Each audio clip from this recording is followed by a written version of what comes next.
Good morning, everyone, and welcome to this room, which is also the World Bank Pavilion. I'm really excited to be here, and I want to thank all of you for being here. I want to thank everybody who's with us online. My name is Bjerde. I'm the Managing Director for Operations at the World Bank, and I'm really happy to be here moderating this session today. It's an incredibly important topic, which is going to talk about climate change in fragile and conflict-affected settings. And I think what you'll hear today is that there is a very good reason to be focusing on climate change in FCV countries. And I will leave it there. But I will be very blunt about this, which is that the countries that are fragile and in conflict-affected settings are the ones that bear the biggest brunt of climate change. We'll come back to some of this, but I do want to just share with you a few numbers that the World Bank is tracking. 15% of World Bank list of fragile and conflict-affected settings overlap with the 25 most climate-exposed countries in the world. That's a pretty strong overlap. What makes matters even worse is that we estimate that a failure to address climate change, fragility, and conflict could push as many as 130 million people into poverty by 2030. Yet the countries that are most vulnerable to climate change also receive the less international support to reduce the impacts of acute shocks or adapt over the longer time. And that means that we must collectively step up our game, accelerate climate action in fragile and conflict-affected settings, focusing on activities that have the proven potential to scale up. The role of IDA, of course, is very important. It's the World Bank's fund for the poorest, and it cannot be emphasized enough the important role that IDA has to play. We've been a leading provider of funds for climate adaptation in low-income countries, and I wanted to just mention one very important number before I go and introduce the panel here. IDA has scaled up financing for adaptation in settings affected by fragility and conflict, and get this, roughly 300-fold, from 10.7 million in 2016 to 3.1 billion in 2022, but we still need to do more. So, what we're going to do today is very much focus on talking about what is it that we have to do, what is it that we have done, what can we do differently, and how do we work through partnerships. I'm delighted to be joined by 4 distinguished guests. We have Her Excellency Carla Louveira, the Deputy Finance Minister of Mozambique. Thank you so much for being with us. I'm very pleased to have Robert Mardini, Director General of the International Committee of the Red Cross, ICRC. Thank you for being here. And also David Miliband, President of the International Rescue Committee, IRC. Thank you so much, David, for being here. And we're hoping to be joined very soon by His Excellency Salah, Jama, the Deputy Prime Minister of Somalia. But if I may, Minister Louveira, I might start with you. And my question to you is for you to share a little bit of time with us to really drill down on what is it that the government of Mozambique is doing to promote resilience and social cohesion in northern Mozambique, in the face of what we talked about, these overlapping threats of fragility and conflict. Thank you so much. Good morning, everyone. First of all, allow me to say thank you for the World Bank for the invitation made by the government of Mozambique to be here in this panel and to make some notes on the experience that we have managing this situation of facing climate change and setting conflict and resilience environment in the country. I would like, first of all, to say that, and I remember all of you, that Mozambique is one of the countries that is most affected by the climate change. However, it is also one among the countries, one of the least contribute to the climate change impact in the world. As example, we have in the last 35 years almost 52 natural disasters that take place in the country. Also, we have 25 floods, 14 tropical cyclones that we experience in the country as well, 13 drought events, and it leads that the country becomes the 50th country most affected by the climate events during the 2000 until 2019. Actually, according to the Global Climate Risk Index, Mozambique was the country most affected by the climate change in 2019, when we had the Kenneth cyclone in the country. In the other side, we also have been facing, since 2017, attacked by terrorists in the north of Cabo Delgado, particularly in the Cabo Delgado province in the north of the Mozambique country. And all those situations has been creating a very huge impact on our social, economic, and production activity in the country, but particularly in the north, in Cabo Delgado. So those conflicts is creating a forced displacement people, almost around 1.3 million population. So there is a need for the government of Mozambique to implement some measures in order to face this situation, but also taking into consideration the climate change impact that we have in the country.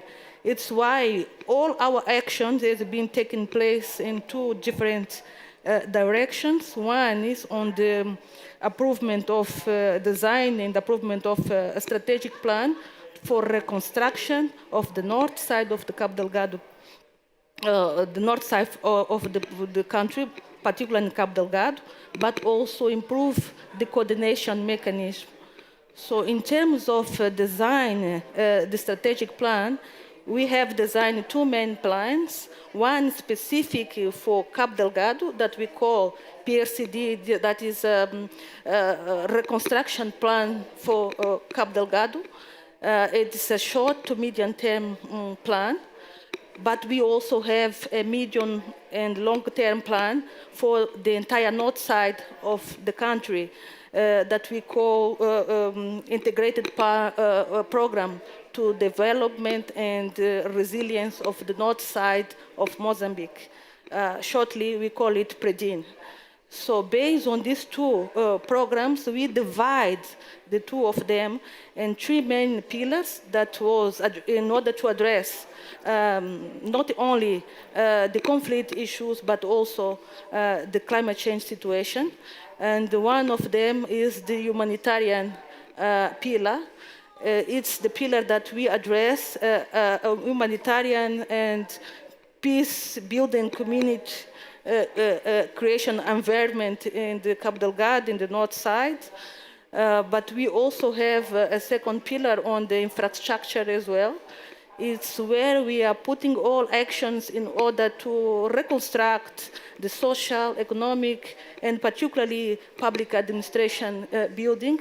And in this particular pillar, we are trying to ensure that the reconstruction or the construction of new buildings, they are climate resilient infrastructure.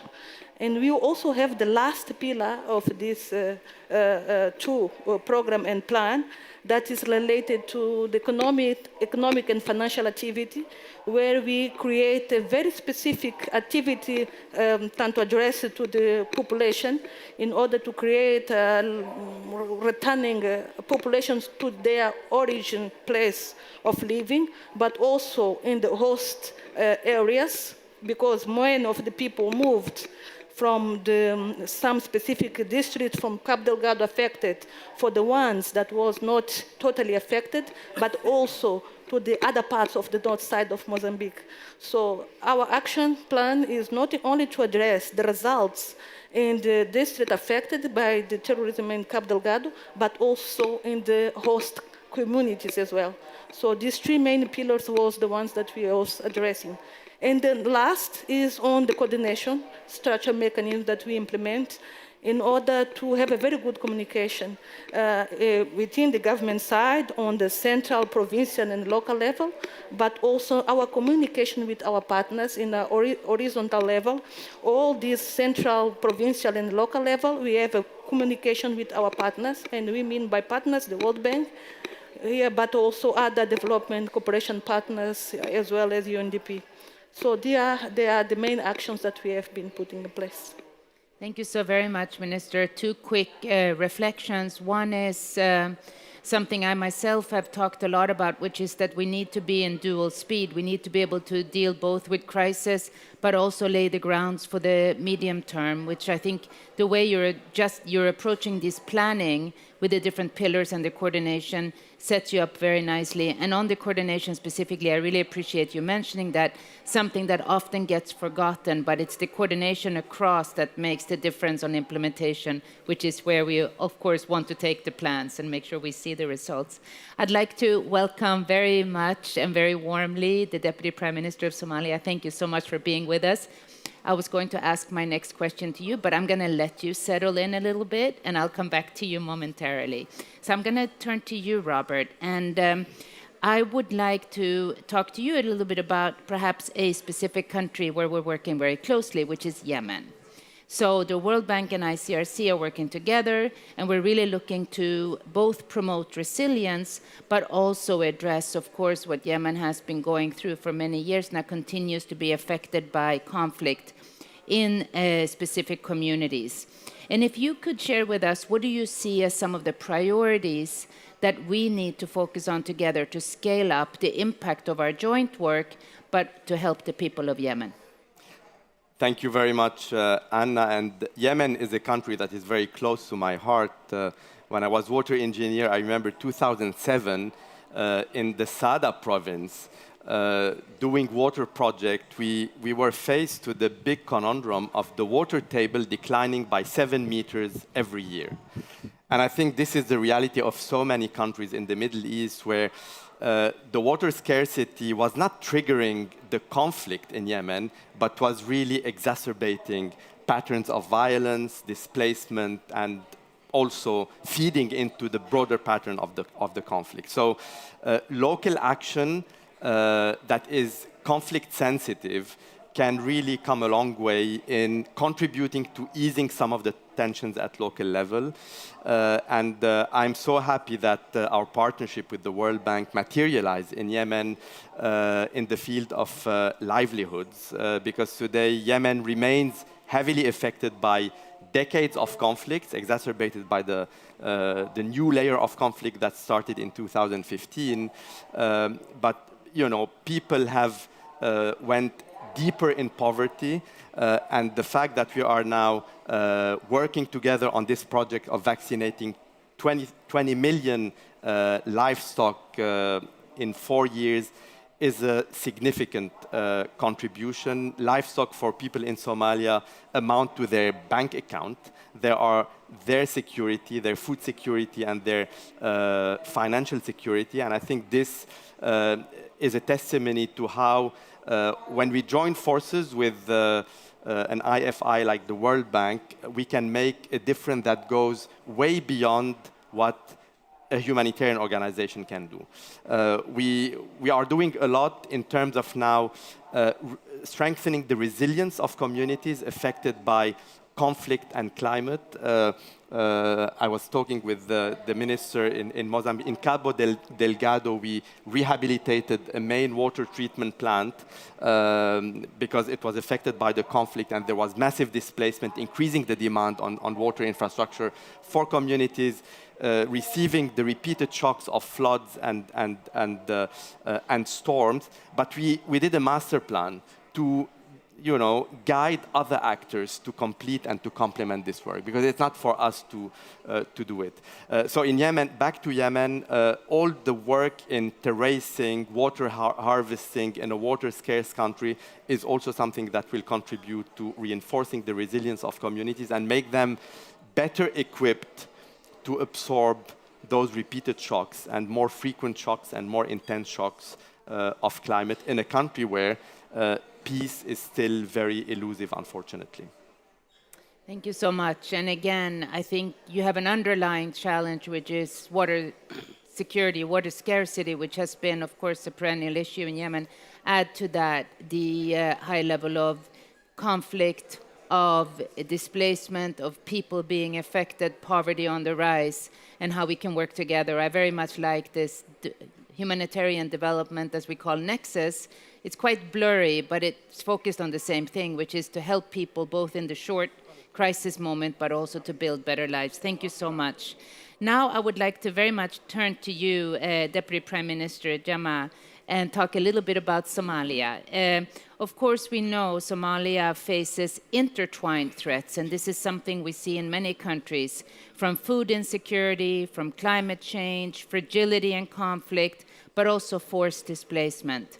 And we were hoping that you could share with us any good examples or any successes on the climate side that are helping communities deal with these overlapping threats from climate fragility and conflict.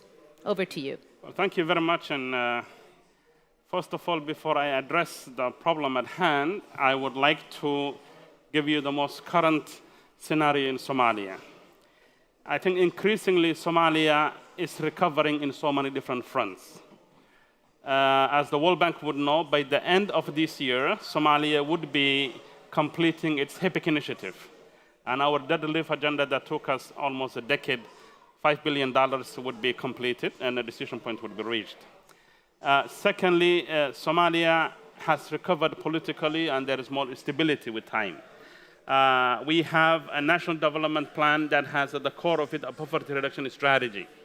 And there are a lot of good programs that the World Bank is doing with us, from social safety nets, social protection. I used to be the Minister of Social Affairs, and for the first time we have a national social safety net in collaboration with the World Bank, a single social registry, things that we didn't used to have. There are massive reforms in terms of state capacity for us to be able to carry out projects that are transformative. Perhaps one of the key projects in collaboration with the World Bank I would like to mention is a project called Bjerde project. It is for water management, water catchment, water preservation. And I think it has been very handy for many communities in Somalia, in the agrarian and pastoralist communities. However, there is the need to scale up and increase programs of such nature. And just to give you more context, as we speak, almost 1/3 of Somalia is under floods, while we were dealing with droughts not that long ago. So as we make gains and positive developments in the development front, in the political front, in the security front, more importantly, we are also defeating Al-Shabaab and waging a very extensive war, and Al-Shabaab recovering a lot of land and districts from them. But as we make those progresses, climate change has the potential and has shown to have the potential to undo much of our hard-earned gains. And that is where the topics that the ones that you have addressed today, which talk about the need to have a tailored and customized approach to countries that are emerging from fragility, from conflict, from food insecurity, need to be managed and dealt with in a different manner.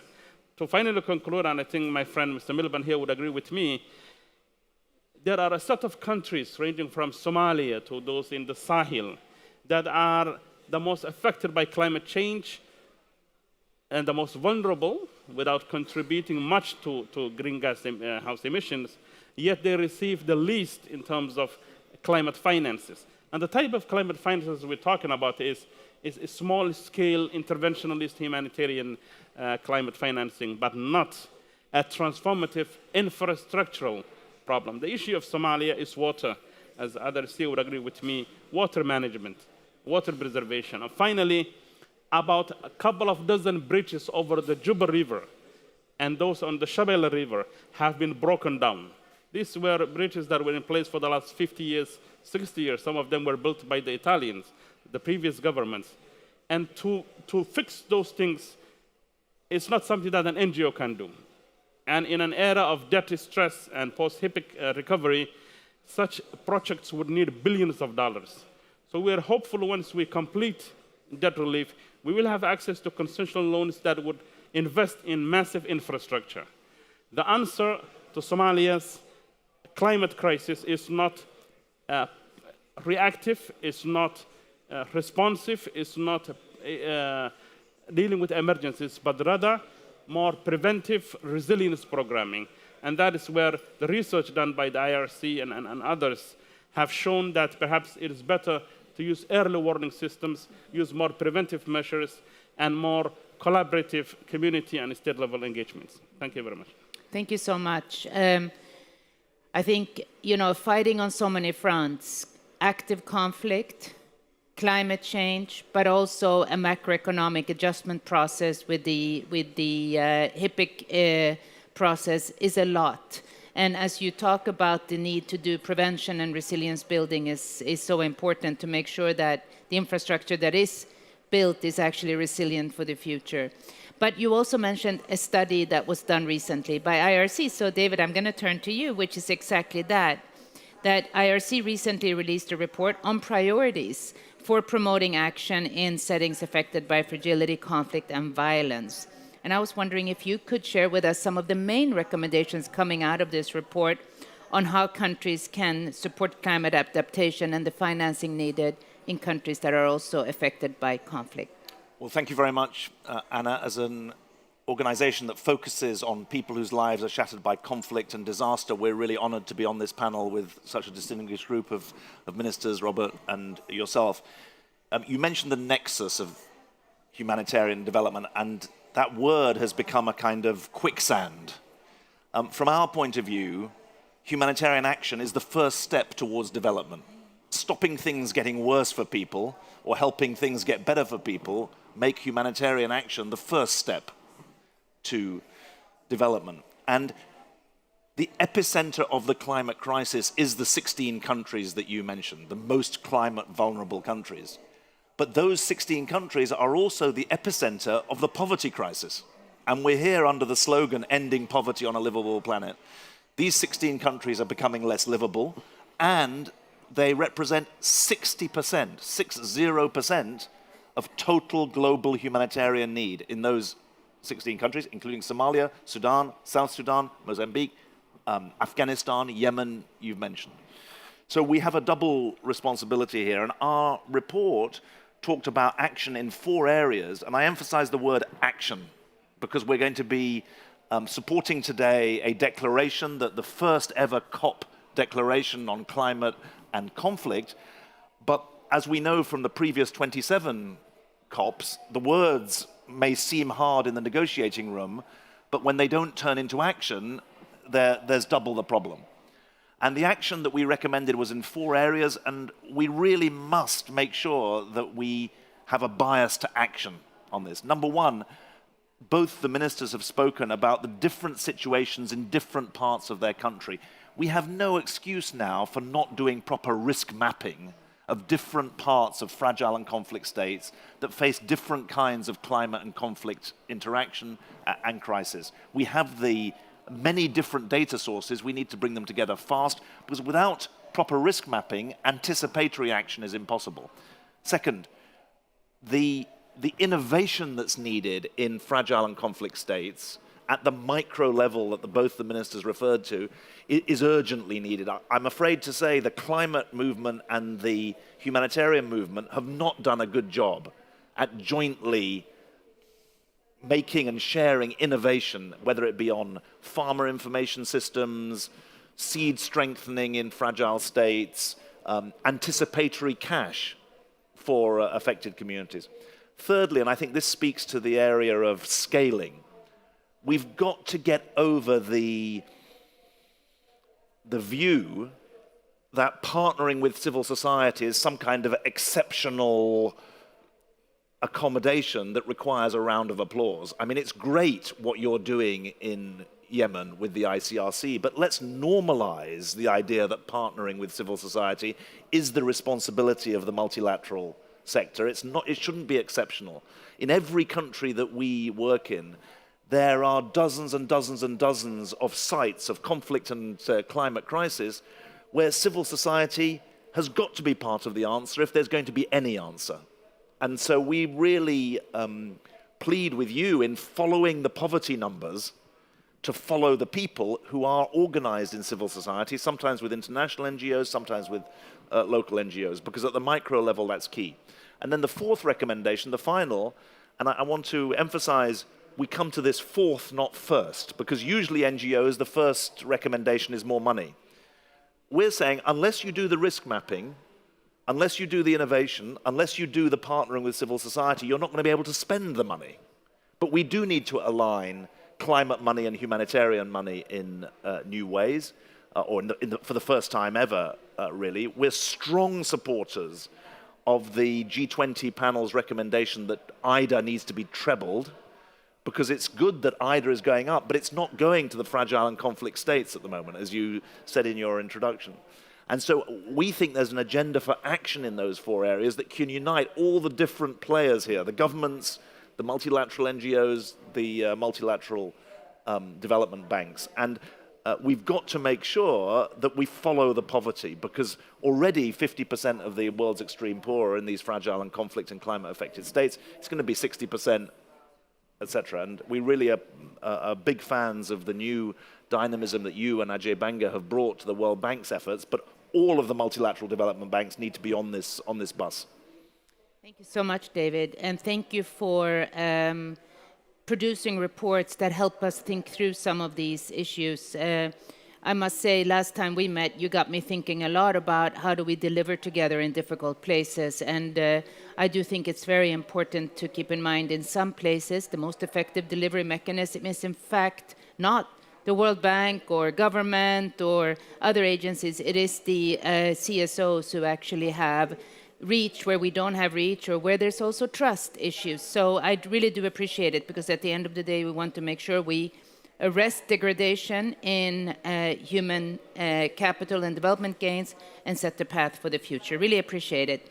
I'm going to come to a second round of questions now, and I'm going to come back to you, Minister. What do you think can be done to ensure vulnerable communities, including displaced populations and host communities, which you also mentioned, have access to infrastructure and resources to protect lives and support economic opportunities? Thank you. So I think that we have worked in 2 different directions. First is to try to find the right partners. And when I mean by partners, is not only external partners from the country itself that is suffering from the shocks, but also the internal one. So it's why we are trying to, in Mozambique, deliver a mechanism where we can coordinate not only with the responsibilities of the government itself, where we have also responsibility to reconstruct and ensure a resilient ecosystem, but also coordinate with our partners in order to see what we can do better in order to improve the setting in the ground. In other side is to find a very clear financial model that we can implement in the country in order to ensure that in the next situations, threats that we have in the future, we are better than to organize it in order to face those of them.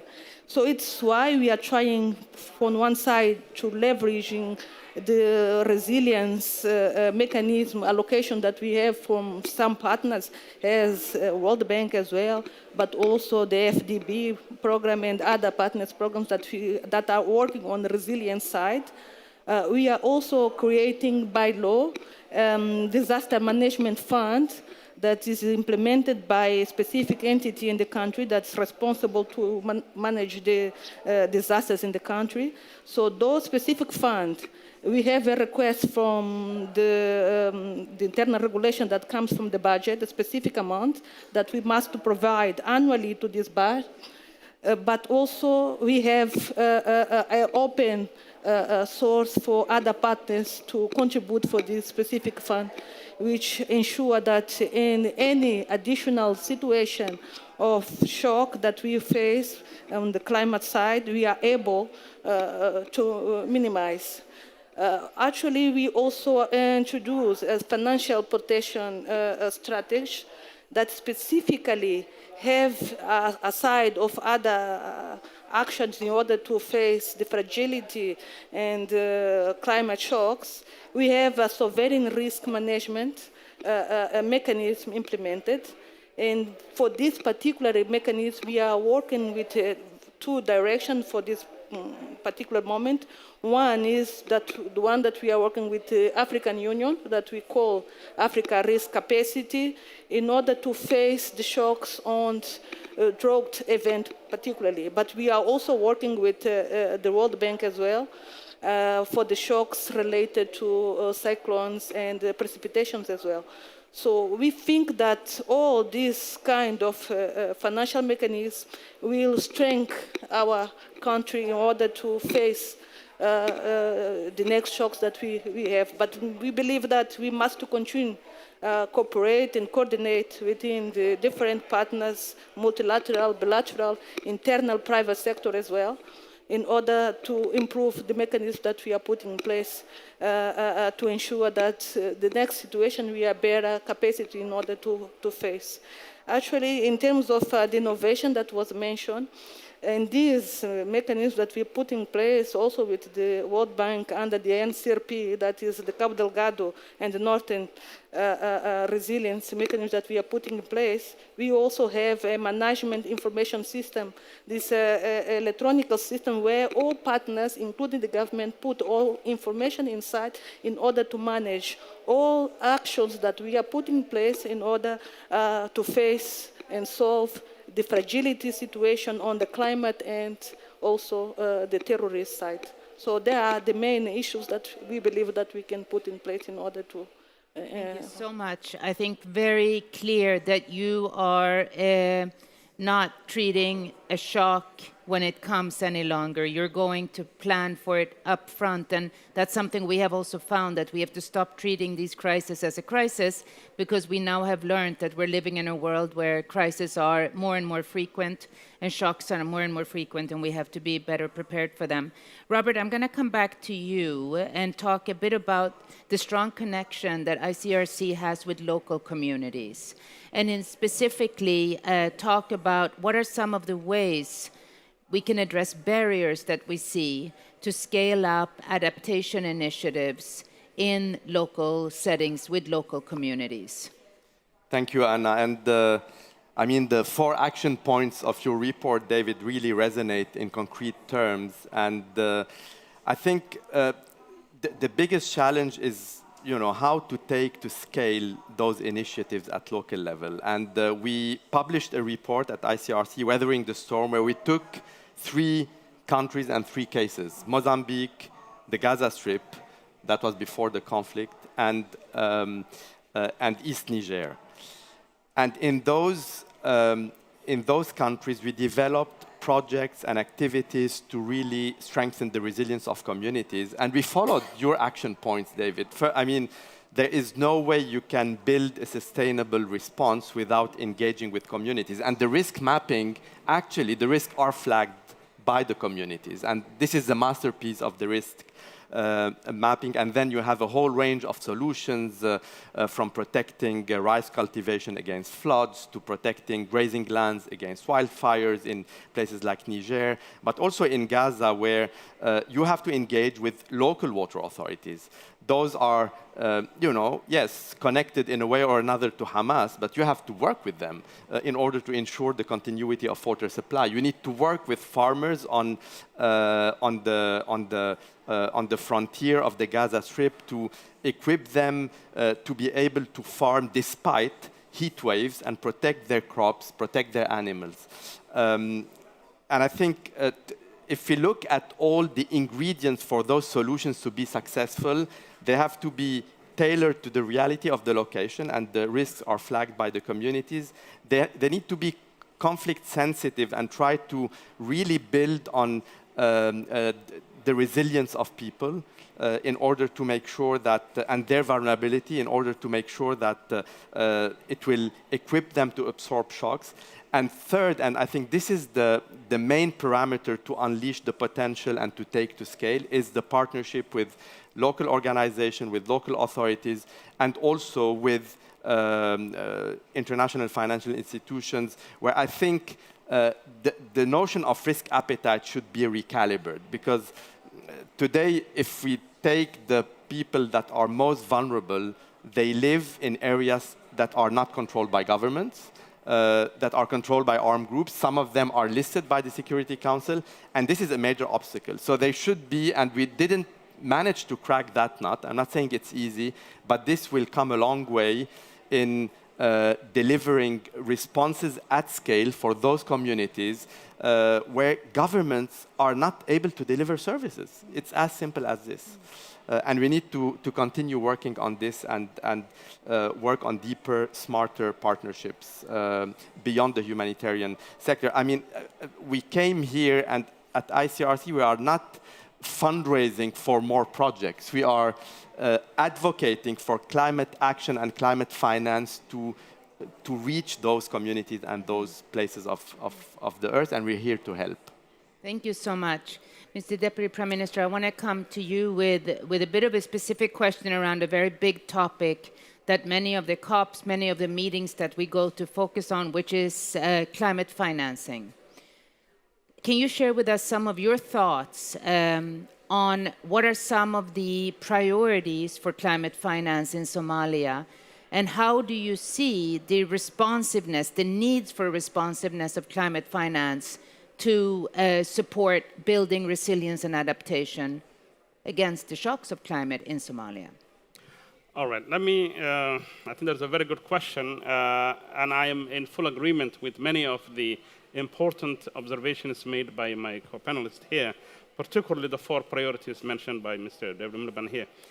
So in the last couple of days, I went to a series of meetings, one on global stock exchange, stock take, the other on climate financing, and means of implementation.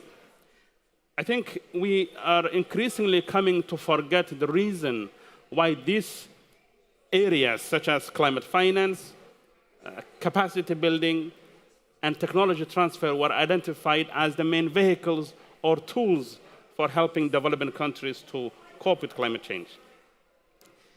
It is a bit, indeed, ironic that we are saying after the 28th COP that many of these countries don't have the capacity to implement.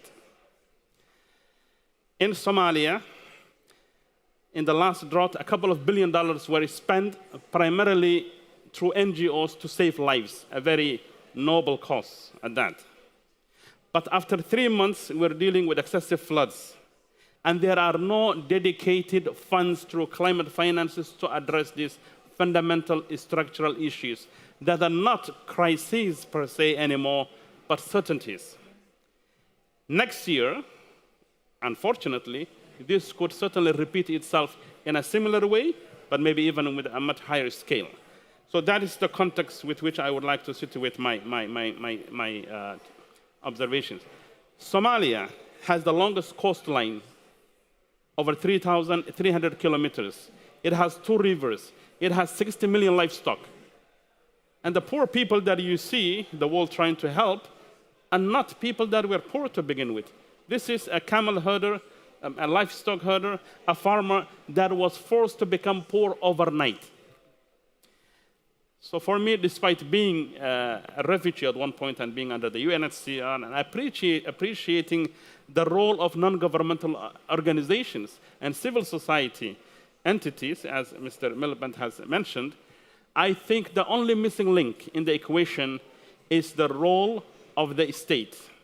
What distinguishes a kid living in Niger, in the Sahel, in Africa, from one living in Switzerland or Sweden is the nature of the state they live in, and the role it plays in enabling, not necessarily executing projects, but creating the enabling environment for individuals, mothers, households, and communities to have access to resources that can make them a bit more resilient. For instance, we have over 3.5 million Somalis that are displaced, and they are a protracted situation for the last 30 years. Increasingly, after every climate shock, the number increases. I do not think that without, it needs things like housing. It needs things like massive infrastructure of roads, hospitals, settlement, resettlement. That is not something that a small NGO that is there on an interim basis and not permanent basis can resolve. My challenge to the international community, to practitioners is, we are for collaboration, but the solution will come primarily from the communities, and it must be led, initiated, strategized by the state. We could come up with all kind of fancy documents like the NDI, a strategic national adaptation plan, a national IDP settlement plan, but without the resources, it is not going to cut. To conclude, with over $5 billion anticipated for Somalia every year to cope with climate change, we're only getting about $300 million. And as David would say, for every one person, there is a couple of dollars spent on it. While the amount of money being spent on the humanitarian crisis is increasing, my conclusion is, in agreement with my panelists here, this needs a coordinated, synergized approach between the states, among the states, international civil society organizations, bilateral and multilateral development banks, and other actors, donor community, to find durable solutions. There are IDP camps that have been in there for the last 20, 30 years. If NGOs could fix something, they would have fixed that a long time ago. The NGO cannot get the land for them.